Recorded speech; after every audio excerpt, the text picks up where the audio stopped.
مومن کا مومن سے رشتہ. ان ابی موسیٰ عن النبی صلی اللہ علیہ وسلم قال ان المؤمن للمؤمن کالبنیان یشد بعضہ بعضا وشبک اصابعہ. ابو موسیٰ رضی اللہ عنہ نبی کریم صلی اللہ علیہ وسلم سے روایت کرتے ہیں کہ آپ صلی اللہ علیہ وسلم نے فرمایا، بے شک ایک مومن دوسرے مومن کے لیے عمارت کی طرح ہے کہ اس کا ایک حصہ دوسرے حصے کو قوت پہنچاتا ہے. اور آپ صلی اللہ علیہ وسلم نے اپنی انگلیوں کو ایک دوسرے میں داخل کیا. ابن بطال کہتے ہیں کہ آخرت کے معاملات میں تعاون کرنا اور اسی طرح دنیا کے جائز امور میں تعاون کرنا پسندیدہ ہے. ٹھیک ہے، کس طرح مدد کب کرنی چاہیے؟ آخرت سنوارنے کے لیے، اور دنیا کے کاموں میں بھی جو جائز کام ہے ان میں ایک دوسرے کی ہیلپ کرنی چاہیے، ناجائز کاموں میں نہیں. تعاونوا علی البر والتقوی، نیکی اور تقوی پر ایک دوسرے کی مدد کرو. رسول اللہ صلی اللہ علیہ وسلم نے فرمایا، مومن محبت کرتا ہے اور اس سے محبت کی جاتی ہے. اس بندے میں کوئی خیر نہیں جو نہ محبت کرتا ہے اور نہ ہی اس سے محبت کی جاتی ہے. اور لوگوں میں سب سے بہترین وہ ہے جو ان کے لیے سب سے زیادہ نفع بخش ہے. لوگوں میں سب سے اچھا کون ہے؟ جو سب سے زیادہ فائدہ پہنچاتا ہے. تو ہمیں کیا کرنا چاہیے پھر؟ دوسروں کے لیے فائدہ مند بن جانا چاہیے. ابن عمر کہتے ہیں کہ ایک آدمی نبی صلی اللہ علیہ وسلم کے پاس آیا اور کہا، اے اللہ کے رسول، کون سے لوگ اللہ کو زیادہ محبوب ہیں؟ یعنی اللہ تعالیٰ کن لوگوں سے زیادہ محبت کرتا ہے اور کون سے اعمال اللہ کو زیادہ پسند ہیں؟ تو رسول اللہ صلی اللہ علیہ وسلم نے فرمایا، وہ لوگ اللہ کو زیادہ محبوب ہیں جو دوسرے لوگوں کے لیے سب سے زیادہ فائدہ مند ہو. اور اللہ تعالیٰ کے نزدیک سب سے زیادہ پسندیدہ اعمال یہ ہیں: مسلمان کا اپنے بھائی کو خوش کر دینا، کسی کو خوش کر دینا، یا کسی سے اس کی تکلیف دور کر دینا، یا اس کا قرضہ ادا کر دینا، یا اس سے بھوک دور کر دینا. جس نے اپنے غصے کو روک لیا، اللہ اس کی خامیوں پر پردہ ڈال دے گا.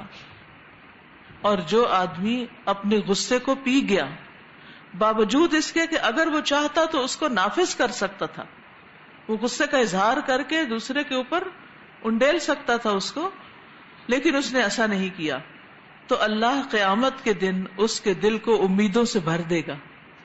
جو اپنے بھائی کے ساتھ اس کی ضرورت پوری کرنے کے لیے چلا یہاں تک کہ اس نے اس کو پورا کر دیا، اللہ اس کو اس دن ثابت قدم رکھے گا جس دن قدم ڈگمگا جائیں گے.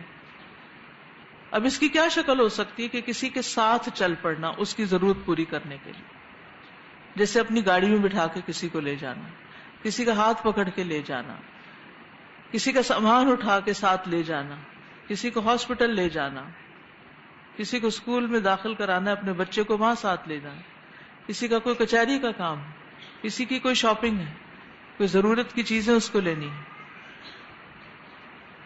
میں کسی کے بارے میں پڑھ رہی تھی، کسی سمان حیات تھی، ان کے بارے میں لکھا ہوا تھا کہ وہ جب اپنے گھر کا سودا لینے جاتے تھے تو جو محلے کی بیوہ عورتیں ہوتی تھیں یا کوئی ایسی ضرورت مند، تو ان کے دروازوں پہ بھی نوک کر کے پوچھ لیتے تھے کہ کسی کو کوئی چیز تو نہیں چاہیے، کیونکہ میں تو بازار جا ہی رہا ہوں، تو دوسروں کے لیے بھی لے آتے تھے.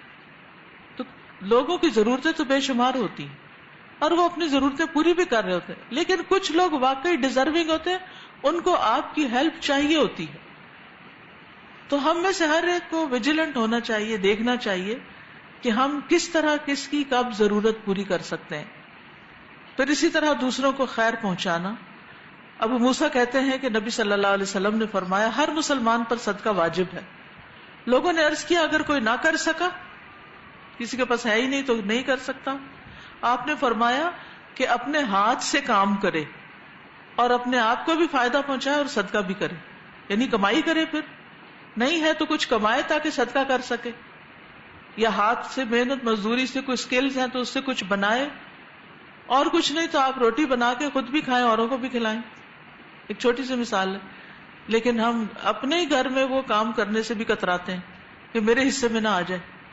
جہاں ہم رہتے ہیں وہاں پر بھی ہم اپنا بیڈ، اپنی جگہ، اپنا کمرہ، اپنا واش روم بھی صاف کرنے کو بڑا بھاری کام سمجھتے ہیں. تو مدد کرنے کی کئی قسمیں ہو سکتی. لوگوں نے پوچھا اگر اس کی بھی استطاعت نہ رکھتا ہو، اگر ایسا نہ کر سکا تو آپ نے فرمایا کسی حاجت مند پریشان حال کی مدد کرے. لوگوں نے کہا اگر یہ بھی نہ کر سکے تو آپ نے فرمایا خیر کا حکم دے اور برائی سے روکے. خیر کا حکم دے یا فرمایا اچھی باتوں کا حکم دے. لوگوں نے کہا اگر یہ بھی نہ ہو تو فرمایا بری باتوں سے رکا رہے، یہ بھی ایک صدقہ ہے. اسی طرح دوسروں کی تکلیف دور کر دینا. نبی صلی اللہ علیہ وسلم نے فرمایا جس نے کسی مسلمان سے دنیا کے دکھوں میں سے کوئی دکھ دور کیا، اللہ اس سے قیامت کے دن کے دکھوں میں سے کوئی دکھ دور کر دے گا. اور جس نے کسی مشکل میں پڑے ہوئے شخص کے لیے آسانی کر دی، اللہ اس کے لیے دنیا اور آخرت میں آسانی کرے گا. اور جس نے کسی مسلمان کی پردہ پوشی کی، اللہ دنیا اور آخرت میں اس کی پردہ پوشی کرے گا. اور اللہ اس وقت تک بندے کی مدد میں رہتا ہے جب تک کہ بندہ اپنے بھائی کی مدد میں لگا رہتا ہے. تو ہم ہر روز اپنا جائزہ لیں، ہم دیکھیں کہ آج ہم نے کس کی مدد کی. مال سے کی ہے، اچھی بات سے کی ہے، کسی کی تکلیف دور کر کے، کسی کا غم دور کر کے، کسی کی عیادت کر کے، کسی کی تعزیت کر کے، کسی کو کوئی اچھا مشورہ دے کے، کسی پہ مال خرچ کر کے. کیا کیا آج میں نے، کیا اپنی آخرت کے لیے کمائی کی. تو ہم میں سے ہر ایک کو یہ دیکھنا چاہیے کہ وہ دوسروں کے کتنے کام آیا. ٹھیک ہے کہ آپ نے دوسروں کا کیا کام کیا، کتنا کام کیا.